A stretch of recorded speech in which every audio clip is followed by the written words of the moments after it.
was nearly the end of the summer holidays. Nicola's dad took the food investigators for a trip to the seaside. The children were really excited, as it had been a long time since they were at the beach because of the bad weather. After arriving at the seaside, Nicola, Ronnie, Alicia and Jordan could not wait to go down to the beach.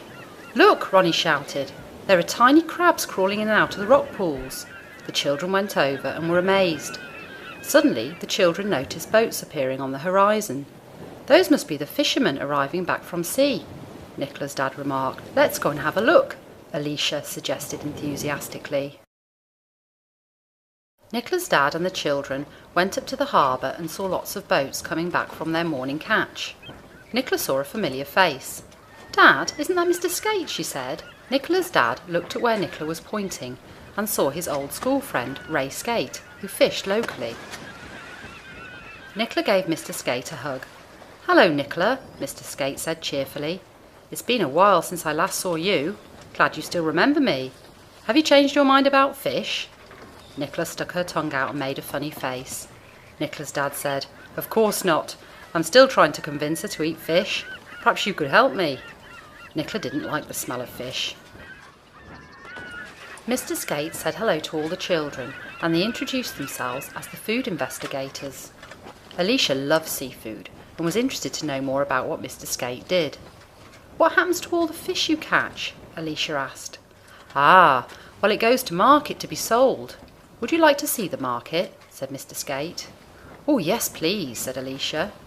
"That would be great if it's no trouble, Ray," said Nicola's dad. "Of course not. Follow me," said Mr. Skate. The children followed Mr. Skate to the market and questioned him on the way. "How often do you go out to sea?" Ronnie asked. Mr. Skate replied, "As often as we can during the week, but sometimes the sea may be too rough for us. Safety is very important." "Sounds so exciting. Maybe I can come along too," said Jordan. Mr. Skate smiled. "Our day starts very early, often before most of you wake up, so that we can catch fresh fish for the markets and shops." After a short walk, they arrived at the market. It looked like a big shed. The fishermen and helpers were taking boxes of fish they had caught into the market and stacking them up ready to be sold. "I've never seen so many different types of fish before," said Jordan. Mr. Skate chuckled and said, "There are plenty indeed, all from the sea." "What happens at the market?" Alicia asked. Mr. Skate answered, "We sell the fish here at this market, and then it goes to local shops and fishmongers. I actually own a fishmonger's just down the road. Would you like to come along and have a look?" The food investigators looked at Nicola's dad. "Sounds good, let's go," he said, smiling. Alicia, Ronnie and Jordan were excited. Nicola frowned. Mr. Skate showed the children around the shop and the different types of fish he sold. They saw oily fish like salmon and mackerel, white fish like haddock and cod, as well as mussels, prawns and crabs. Ronnie pointed at the crabs and said, "We saw some of these at the beach this morning." Mr. Skate laughed. "These are different. We don't normally eat the ones on the beach." Nicola asked, "Why are these fish lying on ice?" Mr. Skate replied, "This is to keep them cool and fresh." Jordan said, "I have only seen fish in a can." Mr. Skate remarked, "Yes, you can get fish which is canned or frozen, but this is fresh fish.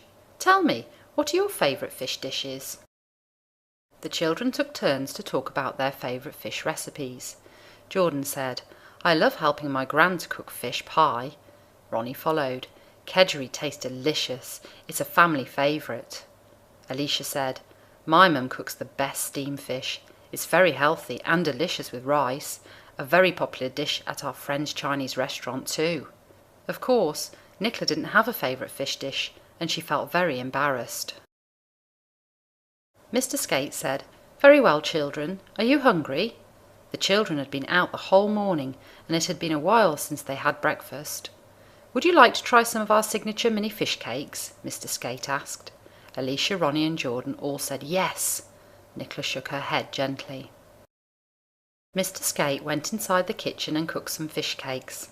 "Wow," said Alicia and laughed. "They're shaped like fish too." Alicia, Ronnie, Jordan and Nicola's dad each tried a mouthful. "They're delicious," they all said together. "Nicola, would you like to try some too?" Mr. Skate asked. After seeing how everyone else enjoyed the fish cakes, Nicola thought she may give it a go. "Yes, please," she said, and sampled her first bite. To her surprise, it tasted delicious. Nicola said, "Yum! Thank you, Mr. Skate. I never knew fish cakes tasted so good." "That's why it's always worth giving new foods a try," Mr. Skate said and winked. It was time to go. "I'm afraid it's time to head home," said Nicola's dad. The children and Nicola's dad thanked Mr. Skate for his time. It had been a great morning learning more about fish. On their way back, Nicola's dad asked the children to think about the different types of fish that could be used in cooking. They loved the challenge. Well, they were the food investigators. "Let's try to come up with a fish dish each. How about sushi?" suggested Alicia. "Fish fingers," yelled Jordan. "Tuna sandwiches," shouted Ronnie. "How about seafood salad?" asked Nicola. Alicia, Ronnie and Jordan smiled and were surprised how Nicola had become interested in fish. "I never knew fish could be so tasty, and I can't wait to help Dad cook some more," Nicola grinned.